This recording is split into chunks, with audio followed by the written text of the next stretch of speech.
आज हम बात करेंगे रीजनिंग की। रीजनिंग में पजल्स में कैसे स्पीड और एक्यूरेसी को इंक्रीज़ किया जा सकता है। आइए पहले बात करते हैं एक्यूरेसी की। एक्यूरेसी सबको पता है कि बहुत ही इंपॉर्टेंट है, तो उसके लिए ये कुछ पॉइंट्स को फॉलो करें। First point, note the conditions clearly. कई बार ऐसा होता है कि हम पूरा पजल बना लेते हैं, लेकिन कंडीशंस बीच में समझ नहीं आती कि हमने खुद क्या लिखा है, तो कंडीशंस को क्लियरली नोट करें। Second point, practice writing mock test on laptop. देखिए, रियल टाइम एग्जामिनेशन आपका पीसी पे ही होने वाला है, तो जितना हो सके आप लैपटॉप से ही पढ़ाई करिए, मॉक टेस्ट लगाइए। Avoid books, keep a finger on the screen as you read and solve the puzzle. देखिए, ये बहुत इंपॉर्टेंट है। कई बार ऐसा होता है कि हम पजल सॉल्व करते हैं एंड उसमें लाइन स्किप हो जाने की वजह से पूरा पजल गलत हो जाता है। तो आपको अपनी स्क्रीन पे, पीसी पे, पजल पे फिंगर रख के ही पढ़ना है और बनाना है। इससे आपकी लाइन कभी स्किप नहीं होगी। This is a very very important tip. Next point, practice one mains puzzle from day one. यानी कि प्रीलिम से पहले से ही आपको पजल मेंस की भी सॉल्व करनी है। एटलीस्ट एक पजल आप आराम से सॉल्व करिए, चाहे जितना टाइम लगे, पर एक मेंस पजल आपको सॉल्व करनी है बेटर अंडरस्टैंडिंग के लिए।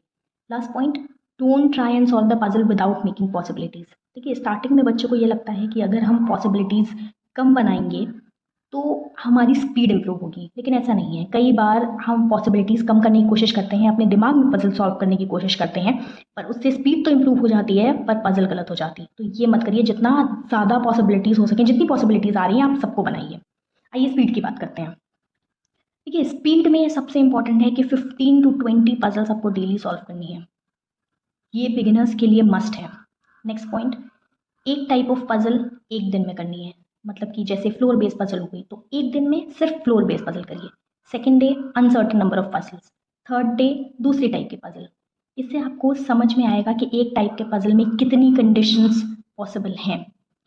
Third point, sectional test puzzles के लिए या फिर किसी भी सब्जेक्ट के लिए बहुत इंपॉर्टेंट है, चाहे वो क्वांट हो चाहे वो रीजनिंग हो। टाइमर आपको टाइमर की वैल्यू आपको पता चलेगी, क्योंकि रियल टाइम एग्जाम में जब क्लॉक चल रही होती है तो उसका प्रेशर हैंडल करने की चीज़ आपको यहीं से आएगी, सेक्शनल टेस्ट से। Last point, read read and read. जितना हो सके उतना पढ़िए। जितना हो सके आप न्यूज़पेपर्स पढ़िए या मैगजीन्स पढ़िए। This is for understanding one line of a puzzle in one go.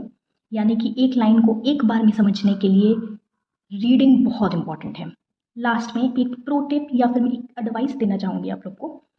देखिए, जब प्रीलिम्स का पेपर हम सॉल्व कर रहे होते हैं, रीजनिंग सेक्शन, तो उसमें क्या होता है कि कभी कभी हम लोग मिसलेनियस से स्टार्ट करते हैं एंड फिर पजल पे जाते हैं, which is a very good thing. Miscellaneous से ही स्टार्ट करना चाहिए, लेकिन मिसलेनियस के कुछ क्वेश्चंस को हमें बचा लेना चाहिए लास्ट के 2 से 3 मिनट के लिए। देखिए, लास्ट में जब 2 से 3 मिनट बचा होता है तो हम पजल उठाने का रिस्क नहीं ले सकते, क्योंकि अगर आपने लास्ट के 3 मिनट में पजल उठाया तो हो सकता है आप कहीं पजल में फंस जाएं, या फिर आप पजल बना लें लेकिन आप आंसर्स मार्क ना कर पाएँ।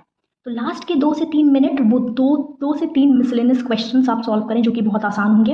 इनइक्वालिटी कर लें या फिर सिलोगिज्म्स कर लें। अवॉइड करें ब्लड रिलेशन, क्योंकि ब्लड रिलेशन कभी कभी ट्रिकी आ जाता है, स्पेशली पीओ के पेपर में। तो इसलिए इनइक्वालिटी के कुछ क्वेश्चंस छोड़ दें और लास्ट के 2 से 3 मिनट में करें। Thank you so much.